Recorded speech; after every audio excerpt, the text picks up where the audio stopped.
Good afternoon, everyone. I'm Richard Fontaine, the CEO of the Center for New American Security. Thanks to all of you for joining us today for this discussion of the Indo-Pacific.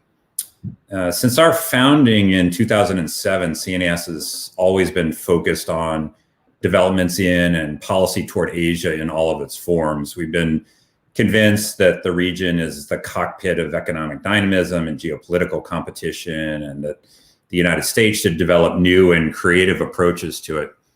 Much of our work today looks at the military, economic, diplomatic, and technological dimensions of U.S. China competition and the role that other key countries like India and Japan play in America's approach. As our focus has grown and as the geographic scope of it has expanded, this year, CNAS launched a new Indo-Pacific Security Program, one that builds on and extends our previous Asia work. This new program will look at the China challenge, at regional alliances and partnerships, at the India opportunity, the North Korea threat, and a variety of other issues. And also new to CNAS is Lisa Curtis, the director of the Center's Indo-Pacific Security Program. There's quite possibly no one as expert as Lisa in the region's key issues, and particularly those issues that originate in the Indo-Pacific but that have global implications. I got to know Lisa during the Bush administration when we both worked in the State Department's South Asia Bureau.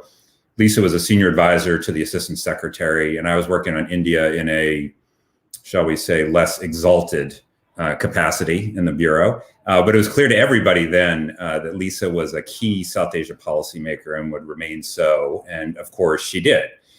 Having started her career as a CIA analyst on South Asia and having served at the U.S. embassies in India and in Pakistan, Lisa went from the State Department to handling the South Asia portfolio for Senator Lugar on the Senate Foreign Relations Committee.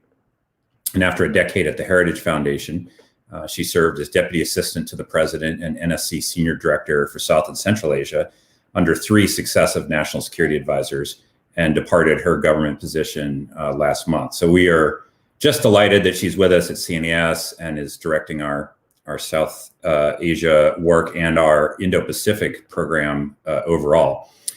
Joining Lisa in conversation today is Demetri Sevastopulo of the Financial Times. Demetri served as the FT's Washington bureau chief for the past 5 years and now has a new beat covering all aspects of the U.S. China relationship. He's also something of a walking United Nations. He's an Irish-Greek reporter who speaks Japanese. He lived in China. He works in the United States, and he reports for a British newspaper. So if anyone knows anyone else who fits even remotely into that category, I'd like to meet him, but I think that's probably unique. In any event, thanks to Lisa and to Demetri for speaking with us today, and to all of you for joining us in this conversation. And with that, let me hand it over to Demetri, who will take up the discussion from here. So Demetri, over to you. Thank you very much, and good afternoon, everyone. I'd just like to say I've known Richard and Lisa both for a long time, and when I met them both, Richard was less exalted, but Lisa was not less exalted, so there's been a continuum there. We're going to do about 40 minutes where I will chat to Lisa and ask her questions, but I will try and weave in questions during that period as well. If you want to ask a question on Twitter, the hashtag is CNAS2021. And then at the end, we'll take 20 minutes of just pure Q&A for anything else that you want to ask. Lisa, great to see you again. Before we get into what my parents would call the meat and potatoes of Asia policy, I'd like to put you on the spot just for a little bit and ask you about the Trump administration. And I interviewed Fiona Hill, the Russia specialist on the NSC last year, and she joked and she said that she felt when she was in the White House 2 things. She said it was like living through the Bolshevik Revolution, and she said that she knew more than was going on in the Kremlin than she did in the White House sometimes. So I'd love to ask you, in the context of your portfolio, how did it feel to you? Well, thank you, Demetri. And first, I'd just like to say thank you to Richard Fontaine for that kind introduction. And also, it's great to see you, Demetri, again after several years gap. And thank you for that question. Fiona Hill was a great friend and colleague while I worked at the NSC. And, you know, working at the NSC is challenging under any circumstances. There are long hours. particularly working on South and Central Asia. You have a crisis just about every day. And on top of that, you have a president who likes to set policy by tweet. So you have to expect the unexpected on a daily basis. And I think one particular day sticks out, and that was the morning of New Year's Day, January 2018, when I woke up at about 7 a.m. to a tweet from the president suspending all security assistance to Pakistan until they agreed to crack down on terrorists and militants on their territory. We had, of course, discussed this policy in the policy process, but I had never expected to see the policy announced via tweet on New Year's Day. So there were many challenges working on the NSC. Some people ask me, how did you last 4 years? And I think the answer is simple. There was a lot of work to be done. I would drive in every day and I would think about two things. I would think about, okay, today, how can I contribute to having the best South Asia policy possible? And how can I empower and support my staff in achieving that mission? So I think, that's the motivation. That's what kept me going for so long. Can I ask you, did you say anything to President Trump after that tweet? Or did you? Well, like I said, we had been discussing it at the policy level. So it wasn't that the policy was a surprise. The timing was the surprise. And I think that was just how President Trump did things. That is how he liked to announce policies. So it made for very interesting and sometimes surprising days. When we interviewed him in March 2017, we asked, are you going to dial back Twitter now that you're president? And he looked at us as if we were idiots and said, I won, you lost. I'm here because of Twitter. Why would I give it up? So I guess in that sense, it wasn't a surprise. But let's jump into some of the heart of the issue that we're talking about today. And I might start off by asking you, we still haven't had a phone call between President Biden and President Xi Jinping, but Tony Blinken has talked to his Chinese counterpart, Yang Jiechi, and Yang has also given a speech to an American audience a week or so ago.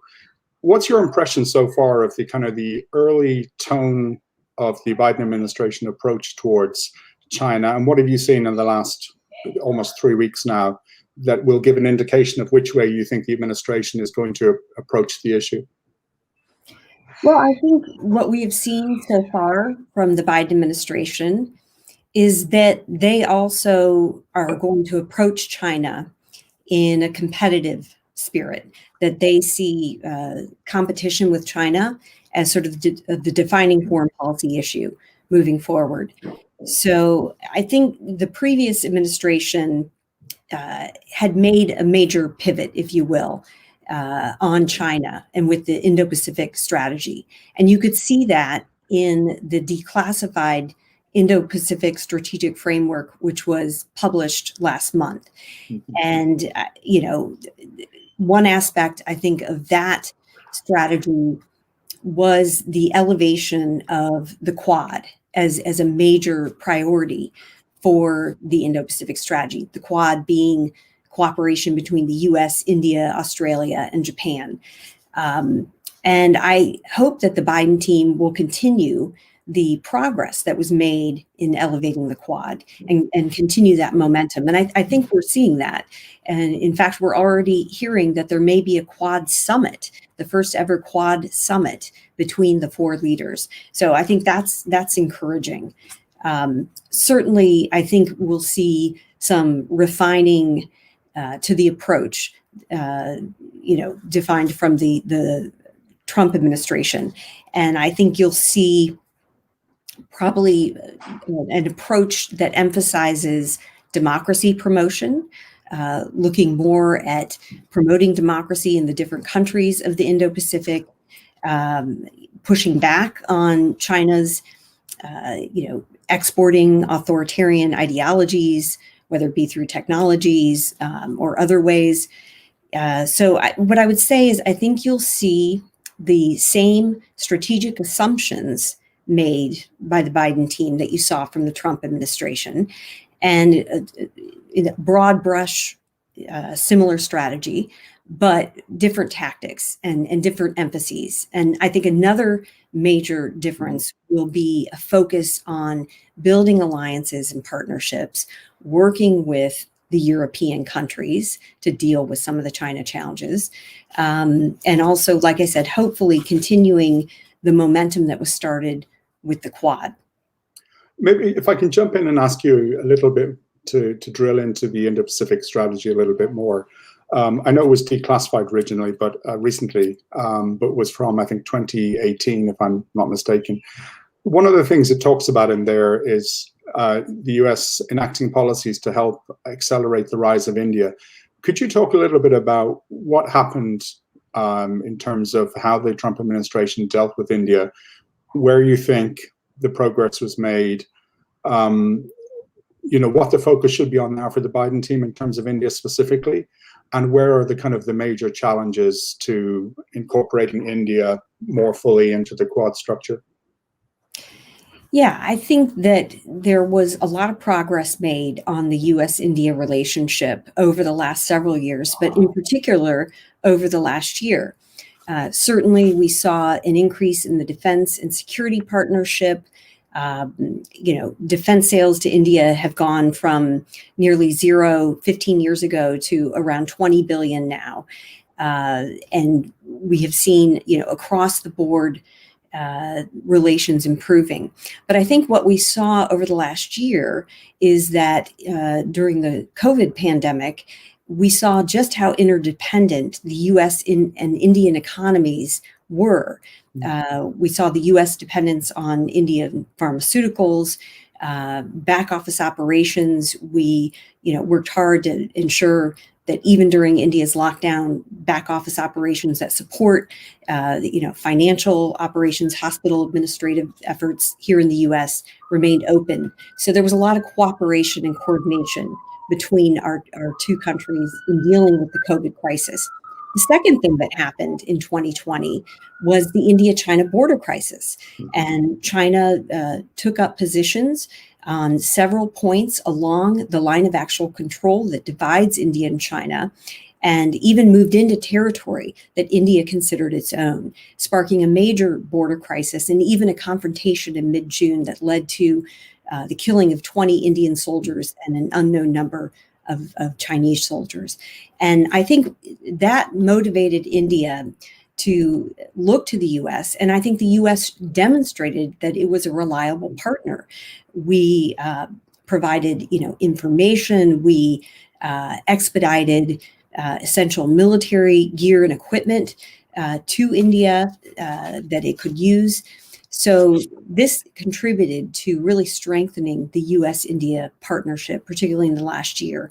And I think the India-China border crisis also made India more receptive to the Quad. In the past, India had been a bit reluctant to engage fully with the Quad, particularly on any kind of defense or security cooperation, not wanting to provoke China. But I think when it saw the Chinese aggression last spring, it realized that the Quad could actually play a useful role in, continuing to maintain a rules-based order, and that the four countries working together could help in mitigating the challenges that China posed, in particular, the political and military aggression that we saw on a number of fronts in 2020. And so what do you think in that context, what are the challenges to the US kind of harnessing that renewed interest from India to become more integrated into the Quad from a security perspective? Yeah, well, I think security and cooperation is one aspect of the Quad, but it's really only one aspect. There are several issues that the Quad can work together on, particularly in dealing with a post-pandemic world. For instance, the Quad countries can work together in supporting countries that are facing particular economic strain because of the COVID crisis. The Quad can work together to provide countries alternatives in terms of infrastructure investment. We've seen with China's Belt and Road strategy that a lot of times China's infrastructure investments come with strings attached and don't always serve the interests of transparency. And so I think there is a role for the Quad to play in promoting fair and transparent infrastructure projects in the region. And with regard to security, and sorry. Yeah. With regard, no, go ahead. Sorry, I interrupted. With regard to security, I would just note that for the first time in over a decade, India invited Australia to participate in the Malabar naval training exercise last fall. This is an exercise that the U.S., Japan, and India participate on an annual basis. And so the fact that they were open to inviting Australia to participate in that, again, shows a new openness by India to work within the Quad framework.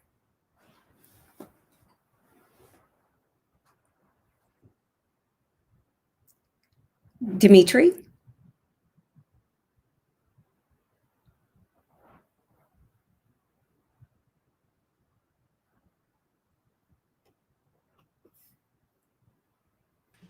Hey, Lisa, this is Shai here, Director of Communications at CNAS. It looks like we might have lost Demetri for a moment there, as sometimes happens in the crazy world of the internet. While Demetri's waiting, we do have some questions from the audience. While we're waiting for Demetri to reconnect, we do have some questions from the audience. And so I think maybe we'll pull some of those in. I'll look to my colleague Jasmine to pull some of those in. But one in particular just came in from Simon, who's in the chat. And Simon says, how do you see the other Asian countries, especially South Korea and those in ASEAN, reacting to the proposed Quad summit? How do you see those reacting? Well, I think that's a great question, because I think as the Quad started coming up, the previous administration got a lot of questions about, is the Quad going to replace ASEAN? And so there was a lot of concern. But I think it's important to remember these are two very different organizations which serve different purposes. ASEAN, the Association for Southeast Asian Nations, can bring those countries together to form common positions around common challenges. And it will remain the sort of central plank. We talk about ASEAN centrality to the U.S. strategy in the Indo-Pacific, and that remains. And so I don't think that the Southeast Asian nations or South Korea should see the Quad as replacing ASEAN. Not at all. They serve two very different purposes. And my hope would be that in the future, the two different organizations could work together, that there could be networking between the two organizations, because they both serve extremely important purposes. ASEAN is a well-established organization that's been around for a long time. It will remain central to U.S. policy in the Indo-Pacific. The Quad is a newer format. With the Quad, you have four powerful, influential democracies that can work together and, like I said, meet some of these challenges that we're beginning to see to the democratic and rules-based order that has always existed in the Indo-Pacific. Well, Demetri, it looks like you're back. Can you hear me now? We can hear you. You look great. We just took an audience question on the ASEAN countries, and I will go back to my producer spot and hand the mic back to you to ably continue the conversation. Sorry about that technical glitch. It may have been my kids connecting to Nintendo Switch, and if that's true, there'll be heavy sanctions will be imposed in the Sevastopulo regime. But that's off the record. All right, yeah, back to you. Lisa, one of the things I wanted to ask you was, in the context of the Quad, last night I was on a call with the two admirals commanding the USS Nimitz and the Theodore Roosevelt, who just obviously had dual carrier exercises in the South China Sea. They talked about how the Chinese activity in the region is, continuing to increase over time. There's no easing off of that. They also talked about trying to do more with allies and I noticed that a French attack submarine had actually sailed through the South China Sea recently. What do you expect in terms of, beyond kind of Japan and Australia and the Quad members, what do you think is going to happen in terms of how Biden will be able to enlist allies, not in terms of kind of policies that the US will enact from Washington, but actually on the ground or on the sea in the South China Sea and in the region? Do you think we'll see more navies from European countries and other countries that are partners coming and working with the US more closely? Yeah, I think that's a great point. That I spent a lot of time talking about the Quad, and one of the issues that I didn't mention was the naval cooperation, which of course is very important, increasing maritime domain awareness in the Indo-Pacific. But other countries, as you say, have a role to play, and one very important one is France. Mm-hmm. And we've seen a great deal of cooperation, particularly on the naval front, already between India and France on a bilateral basis. So, and I would also like to mention that the Quad, we've seen some work of what has been referred to as a Quad Plus, which means, for instance, the former Deputy Secretary of State, Steve Biegun, started regular phone calls or virtual meetings with the Quad members plus South Korea, New Zealand, and Singapore. So hence Quad Plus became the name for this grouping that was really meeting on trying to deal with the COVID crisis and the challenges therein. So yes, I think the kind of framework that we're talking about in the Indo-Pacific needs to be a fluid and flexible framework where countries will form coalitions around particular issues and work together toward the same goals. And when it comes to keeping free and open seaways, certainly there are other countries that are interested in this goal and that the US would want to work with. And do you think, you'll often hear both, Democrats and allies of the US will sometimes say, sometimes privately, more recently, more openly, that Donald Trump was right to take a tougher approach on China, even if they don't necessarily agree with the way he went about implementing things. I'm curious, do you think under a Biden administration, there will be countries who were unwilling to do certain things because of the way Trump was approaching the region, that made them nervous, that might be willing to push the envelope a little bit more under a Biden administration? And if so, which countries do you think they are, and what should we be looking for? Yeah, well, I think that, I would discuss the impact of the pandemic on the Trump administration's policy toward China. I think that was quite impactful, as well as the treatment of the Uyghur minority in Western China. And so I think what happened was the pandemic really reinforced many of the assumptions that had been laid out in the Indo-Pacific Strategic Framework, which, as you mentioned, was signed by the president in 2018 and really did form the strategy for the Trump administration. But it reinforced that need for strong alliances and partnerships to deter conflict, to advance prosperity in the region, and to not allow China to dominate the cutting edge technologies like AI and 5G that we were seeing.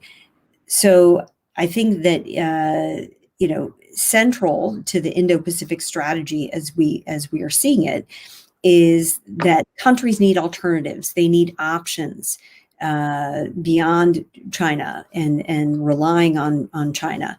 And so it's important for the US to have a presence. And yes, the Trump administration policy became pretty tough toward China with a lot of the sanctions of Chinese entities. And, particularly on the 5G issue, there were a great deal of concerns on, Huawei and its involvement in 5G and dominating that and allowing China to be able to control the digital technology world and perhaps use it toward ends that were anathema toward the U.S. and other democracies. So moving forward, I think there's going to be some skepticism from our European partners. Mm-hmm. I think we have to accept that the criticisms of NATO that we often heard from President Trump and the some of the other trade tensions that were experienced did have an impact on Europe and its views toward the U.S. And I think, that's one of the reasons that we saw the EU sign the China Investment Treaty so late in the game in late December. I think, this demonstrates that even though there's a new administration, obviously, but there's going to be a sort of hangover, a Trump hangover, and that the Europeans, it will take some time. I think, President Biden has his work cut out for him in rebuilding trust in the transatlantic partnership. I think it's possible, but I think what we see with the signing of the EU-China Investment Treaty is that it's going to take time. It's not going to happen automatically or overnight. But I think that is one area where I hope to see a lot of focus is rebuilding that transatlantic partnership, in part to deal with the China challenge. And I mean, some people in Europe over the last 4 years, they would say, the US and Europe will be more effective in tackling any China challenges if they work together. But historically, the problem has always been that rhetorically that sounds great. But then when it comes to taking tough actions, some countries in Europe sometimes are a little bit weak at the knees. And, China can apply economic pressure on individual countries in Europe, not on the European Union so much, but on, countries with big exporters. So how, do you think that the Biden team is going to have a lot of success convincing European allies to go along with some tougher measures, or do you think it's likely to be slightly less assertive actions where the Europeans and the Americans might be more aligned? Well, certainly it's not going to be easy. And we saw that with the 5G issue. Still, some of the European countries are not convinced of the dangers of allowing companies like Huawei into their 5G networks. The UK, their position has evolved. They have certainly started to see the challenges the way the US views them. A country like India also has changed its viewpoint on the 5G issue and has certainly signaled that they would likely use restrictions to restrict Huawei's participation in future 5G trials that they will hold. So I think you're right that it's going to be a process in terms of coordinating closely with Europe, and each country has different interests and strong economic interest.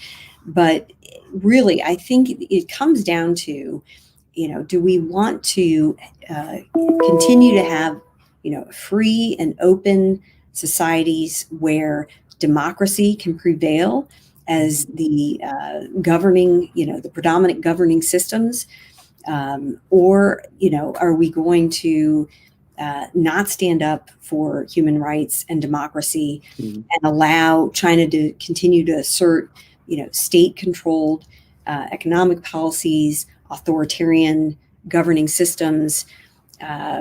It's really that the choice is pretty stark. And I think that with, good diplomacy and engagement, renewing that engagement with our allies and partners, whether it be Europe or Asia, that the Biden team can establish that trust once more. Lisa, if I can just take you back to the Quad for a second, because there's a good question coming in from John Morgan in the audience. And he asks, is the NATO comparison to the Quad fair, and is that where we're heading? Yeah, I think that that is not really a good comparison. NATO is a much different organization, a military pact. Certainly, there's no talk of turning the Quad into a treaty organization or a military pact. I think what you'll see is the Quad working on issues where they have common interest, and they want to work together on economic issues, some military security issues.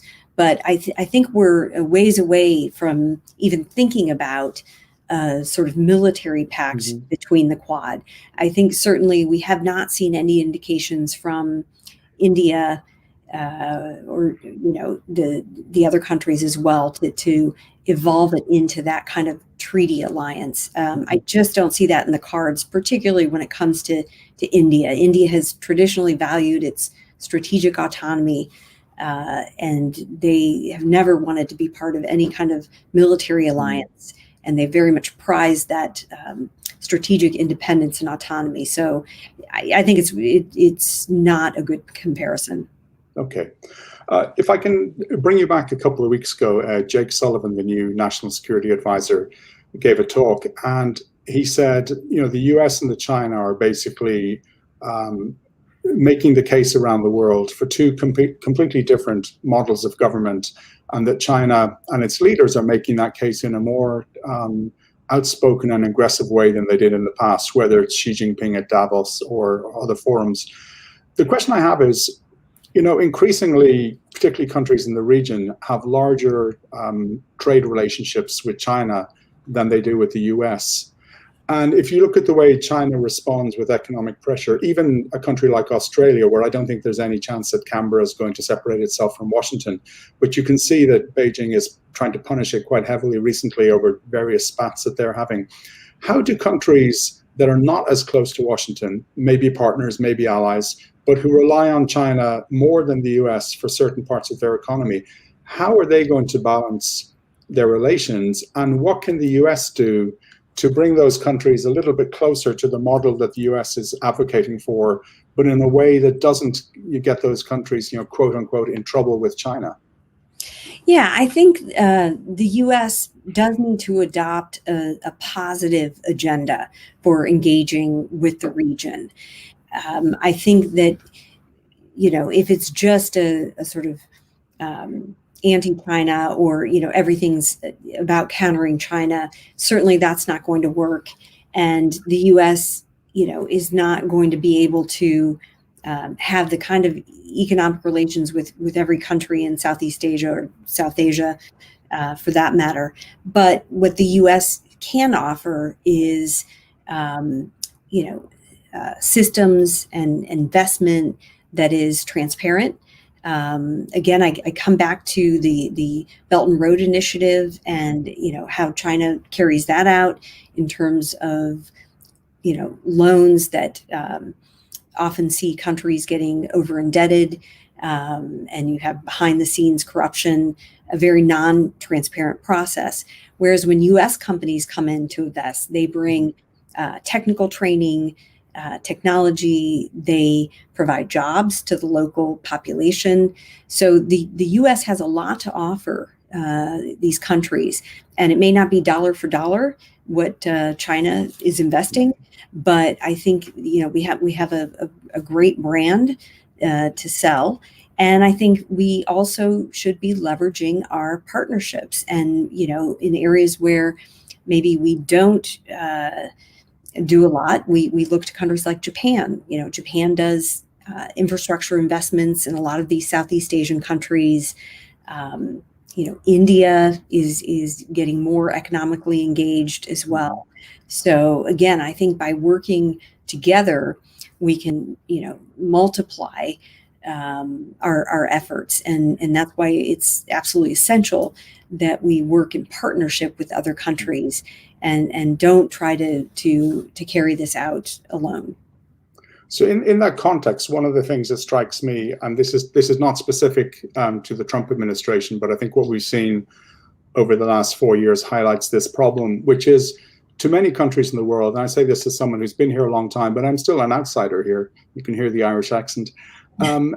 Is the US isn't as consistent as it used to be. During the Cold War, there were differences, but there was a more consistent approach to the really big foreign policy challenges where Democrats and Republicans, maybe not united, but could find a space to come together. It's harder and harder to do that. If you look at the Iran nuclear deal or the Paris Climate Accord.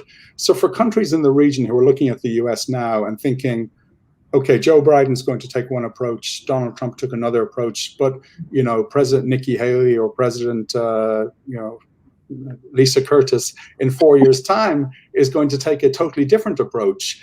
And so if you attach yourself to the US and take a risk and do something that may antagonize China, but then 4 years down the road, the US is not with you anymore, you're totally exposed. So how does the US convince people that it is, people always say, Pacific power that's in the Pacific for the long term, but is also consistent? Because without that, it's impotent, I think.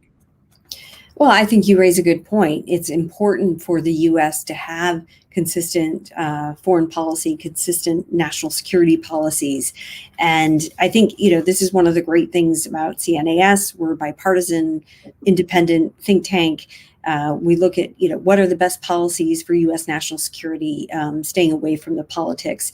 And I think that what we need to focus on is, you know, trying to bridge those divides and trying to, you know, develop national security policy based on American interests.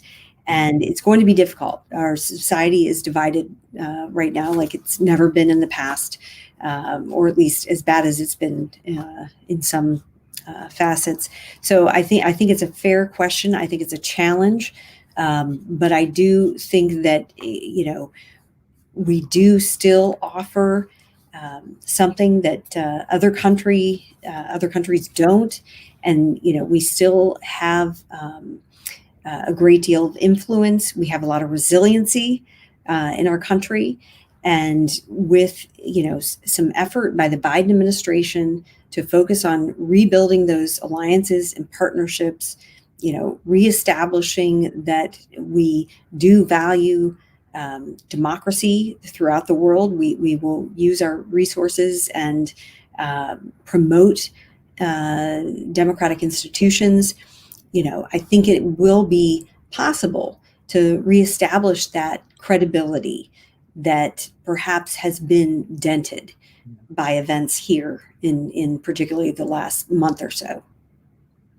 You talked a little bit earlier about human rights and democracy, and if you look at the statements from Jake Sullivan, Tony Blinken, you know, Biden a little bit as well, it seems that that's going to be an area where the Biden administration, Freudian slip, is going to take a strong stance, whether it's the Chinese clampdown of the pro-democracy movement in Hong Kong or, you know, the repression of Uyghurs in Xinjiang, which the US has now called genocide. How do you think the US is going to deal with these two issues, and in a way that will still allow them to work with China on other issues where they want to, like climate change? Or do you think we've reached a point where if the US is forceful on the human rights and democracy agenda, it's going to be very difficult to do other things with China? Is it an A or B situation, or is there a way through this? Well, I think that if you're talking about, you know, U.S. China relations and the human rights situation inside China, particularly with regard to the Uyghurs, it's very problematic. We're seeing a lot of attention to that, you know, with the talk of the 2022 Olympics being held in Beijing and what that's going to mean for the Uyghurs. If you go back and look at 2008, when the Olympics were held in Beijing, the Summer Olympics, you know, people thought then, oh, well, maybe this will help open China up, become more, you know, respectful of its minorities. That simply didn't happen if you look at what happened to the Tibetan population. So I think we do have to be careful that we continue to raise these issues, the importance of the Uyghur issue, that China is not in a situation next year, you know, during the Olympics where it's able to whitewash the atrocities that have been carried out in the Uyghur detention camps. So that will continue to be a source of friction. But what I would say is the Biden team should use this time where there is talk of boycotting, whether it be, individual countries or athletes, the Olympics, this, and raise awareness about what is happening to the Uyghur population there. And in discussing, the other issues that are friction points, namely Hong Kong and Taiwan, I think the Biden team has gotten out there. Secretary of State Blinken has already talked to his Chinese counterpart, and with regard to Taiwan, I think he made it clear that the U.S. Is calling on China to reduce its pressure, its military and economic pressure on Taiwan, and indicating that Chinese actions against Taiwan would certainly have consequences. So I think it is essential for the U.S. to be strong on Taiwan, and I think the Biden administration is doing that. Now, at the same time, they've reiterated the one China policy. That's very important. Longstanding, consistent policy. So they've been clear about respecting the one China policy, but they're also, telling China that you don't even consider any military moves against Taiwan because the U.S., will support Taiwan and continues to support Taiwan's autonomy. Hong Kong, that's a very tricky issue. National Security Advisor Jake Sullivan has criticized China for attacking the freedom of the people in Hong Kong. And I'm hopeful that we'll see a strong position from the Biden team supporting the protesters, the democracy protesters, but things are not moving in a good direction. We saw that Jimmy Lai is still being held in jail. That's not a good sign for the direction of things. There's no sign that the national security law will be removed. It's there to stay. So these are going to be friction points in the U.S.-China relationship. I don't see any way around it. And what about, in terms of one of the things that's happened is the U.S. has obviously sanctioned some Hong Kong officials for enabling some of the stuff that's been done from Beijing. How does the U.S. handle that? And that if you clamp down on Hong Kong too much, you're also then clamping down on a financial center, a rule of law, a territory that's a hub where you still have strong U.S. influence. But if you take too hard an approach, maybe then you force U.S. companies and other companies to leave Hong Kong, and then it really does become more quickly just another Chinese city. So how difficult is it to balance that? Yeah, I think that's a great question. And the Trump administration struggled with that very question. Do you put tariffs on goods coming out of Hong Kong? Well, that might just hurt the people of Hong Kong, and it may not do anything to get the Chinese to respect the rights of the people in Hong Kong. So I think it becomes very tricky to know how to support democracy and not hurt the people of Hong Kong. So what we see the UK is allowing Hong Kong citizens to come live in the UK. And so, maybe there are considerations that the U.S. should have in terms of helping people, resettle in the United States. Yeah. So I think it's going to be a tricky issue, and it's not one that's easily solvable. Well, listen, let's pivot or rebalance across to questions. There is one from Ali Wine. It says, where do you assess the Quad members' threat perceptions and policy priorities vis-a-vis China? Where are they converging? And where do you think America's perspectives may continue to differ from those of Australia, India, and Japan?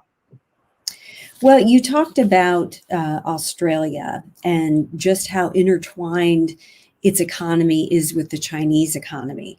And we saw that China, sought to apply economic coercion when Australia had, asked for an investigation into the origins of the coronavirus last year. And it was, quite an impact. They cut back, I think, barley, wine, beef imports. And so that really has the potential to hurt the Australian economy. And so, the Australians will have economic considerations as they move forward that they have to take into account. India shares a border with China.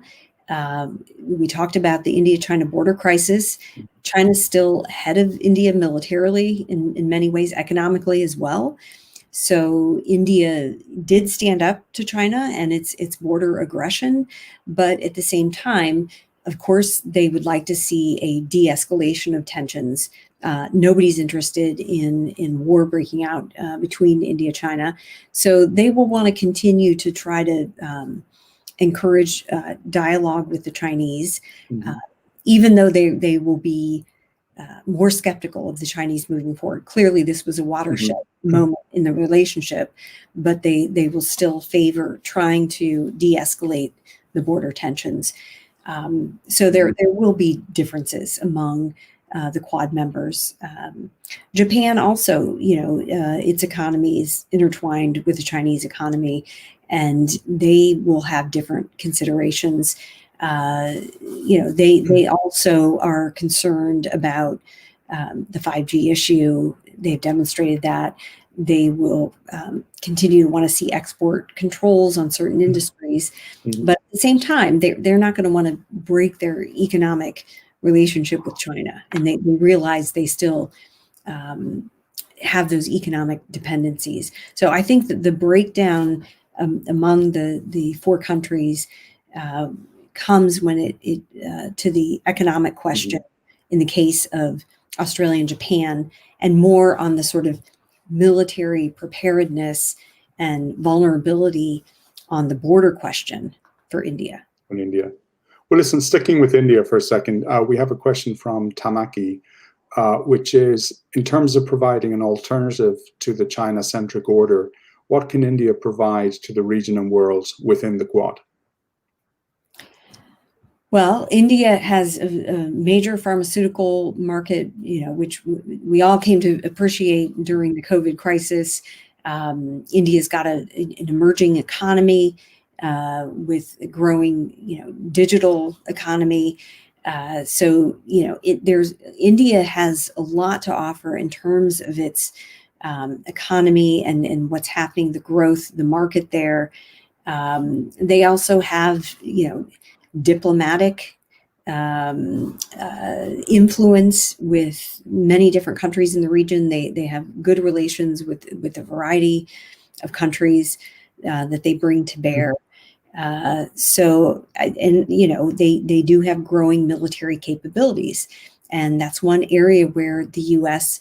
would like to, assist India in improving its military capabilities and providing the kind of technology that they require to be able to be a net provider of security in the region. Can I ask you just quickly about Pakistan? It feels that Pakistan wasn't in the news as much over the last 4 years just because of the amount of, A, Trump news, and B, the focus on China. How have U.S. relations with Pakistan evolved, changed over the last 4 years?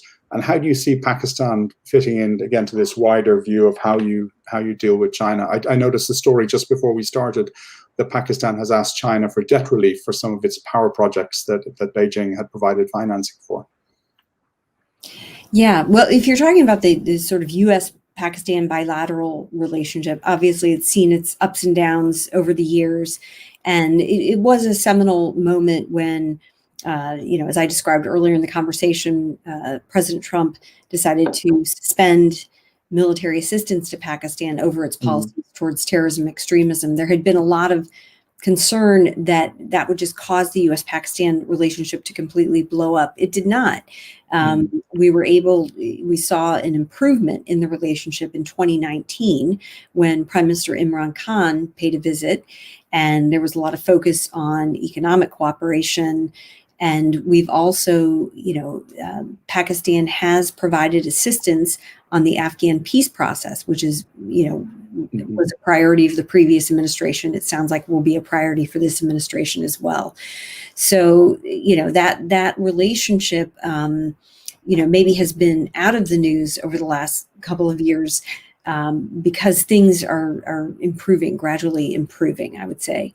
But in terms of the Belt and Road Initiative and CPEC, which is, of course, the biggest investment of the Belt and Road Initiative in any country. I think the pledged amount of investment is about $60 billion. So that is definitely, the heart of China's Belt and Road Initiative. But I think, there was a lot of excitement when it was first announced 5-6 years ago, but there are questions being asked. Pakistani businessmen, want to know, why they aren't more involved, what happened with these deals that were often done behind closed doors, very non-transparent manner. Pakistan is very much indebted to China. I think, if you include commercial debt and public debt, it's maybe up to 25 billion. So people are seeing that there are problems with the China-Pakistan economic corridor. And I think, the bottom line for Pakistan is that I believe it would like to have good relations with both China and the U.S. Pakistan doesn't want to have to rely solely on China. I think it feels more comfortable. The country's leaders feel more comfortable when they have good relations with both countries. Okay, excellent. A question from Sam Nishihata, who says, what kind of influence has the Quad, a lot of Quad questions, what kind of influence has the Quad had on China so far? Well, I think China, has not appreciated the Quad. It definitely has a lot of suspicions. It worries about, whether the Quad becomes, as the previous questioner asked, another NATO type of organization. So definitely China has made it clear to all of the countries that it doesn't like the Quad. And so I think what's notable is how much the Quad has been elevated in the last few years, even though there was a hiatus for 10 years. And I think it shows that China's more aggressive political and military behavior has actually spurred the Quad to move forward. And so it may be something that China, considers in terms of its own policies. Just in that context, just at the very end of the Trump administration, I can't remember if it was the last day or the penultimate day, China said it was imposing sanctions on 28 Americans, 10 of which it named, and they were former Trump administration officials. Do you think that kind of thing, whether it's being applied to American officials or officials in, allied countries, is going to have a significant chilling effect in how countries deal with China?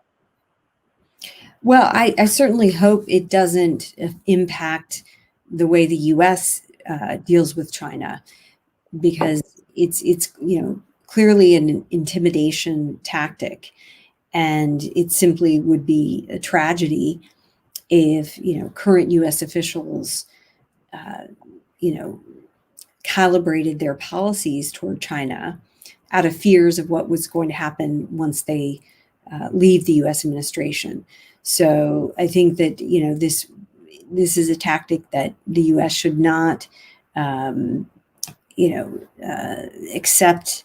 It's something that the U.S. needs to continue the policies that protect our core national security interests, work with other countries that are interested in continuing to see a free and open order, democratic order, and forge ahead. We simply can't, allow this type of coercion and intimidation tactics to dictate our strategies moving forward. So one question from Matt.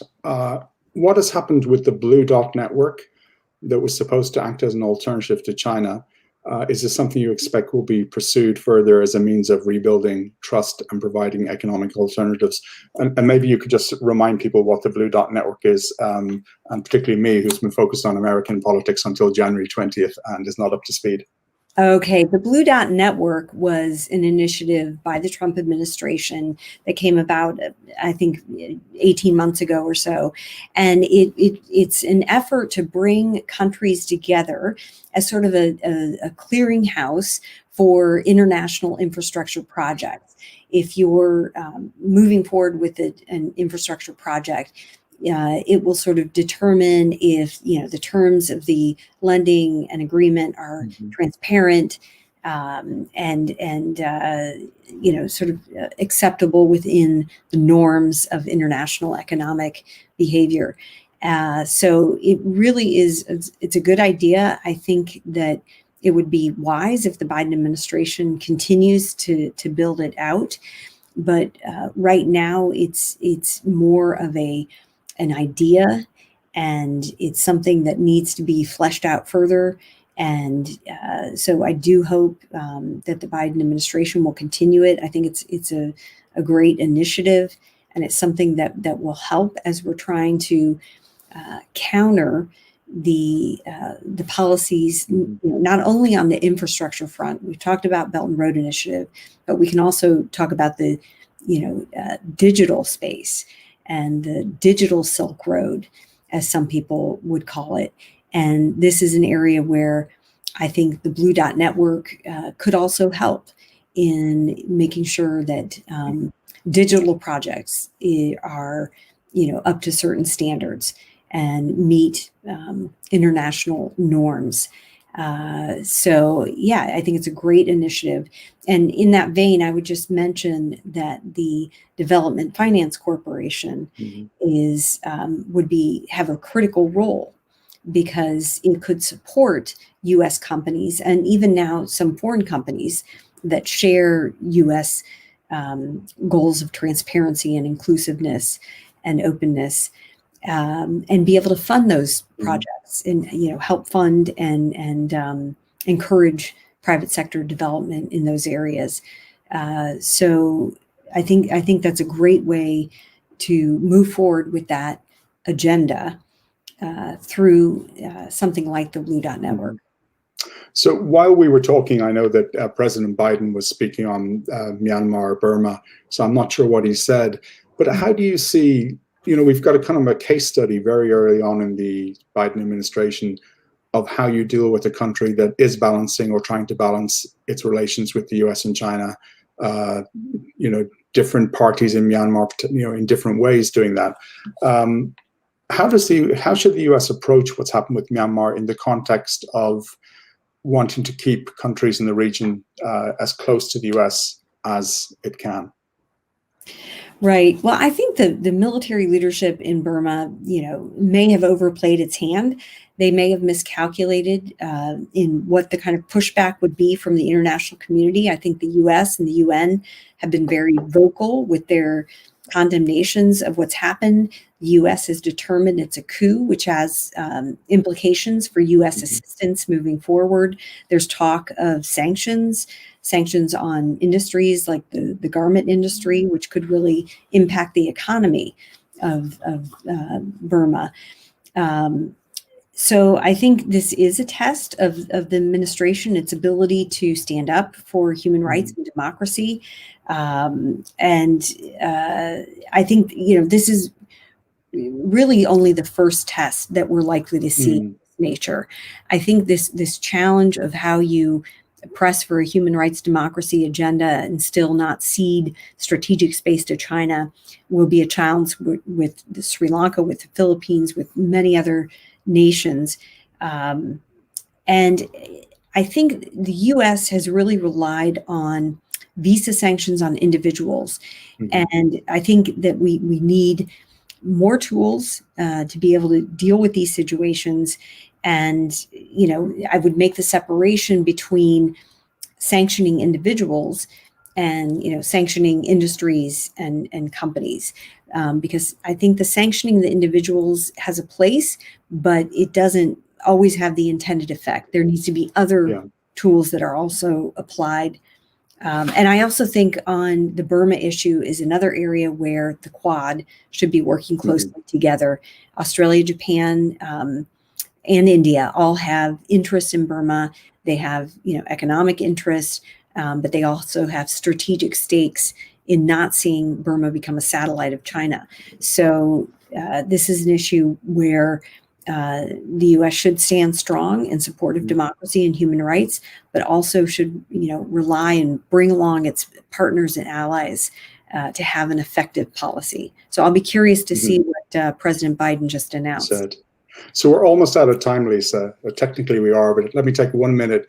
Can we just quickly get your view on North Korea and how you think that's going to play out in terms of how Biden's going to approach it? I mean, no Asia event is complete without a North Korea question. So right. Yeah, I think on North Korea, it's going to be another very tricky issue. And here I'm actually going to make a plug for my boss, Richard Fontaine, wrote an article for Foreign Affairs that came out just a day or two ago. And it's all about there are certain foreign policy challenges that don't lend themselves to trying to be solved, that they have to be managed. And I would put the North Korea nuclear threat in that category. We've tried a lot of different things over the years, but I think one thing I hope the Biden team does not try is trying to get Chinese cooperation to deal with the North Korean nuclear threat. We've been trying that for years, and it's just not proven successful. We have to consider other strategies. I think even though the Trump administration, the handling of the Trump-Kim summits may have not been the best. They were managed rather poorly. But at the same time, I think trying to reach out and trying something new was welcome. So I suspect that we'll see the Biden administration try to work more closely with Korea and Japan to try to deal with North Korea. And I suspect they're in the stage of looking at the problem, evaluating how they can have a deliberate approach to dealing with the issue. But it is going to be a challenge. Well, listen, sadly, we don't have time for any more, but I'd just like to finish up by thanking everyone for participating, and congratulations to Lisa and Richard for your new program, and we're looking forward to seeing everything that you're going to produce. So thank you, everybody. Thank you, Demetri. Take care.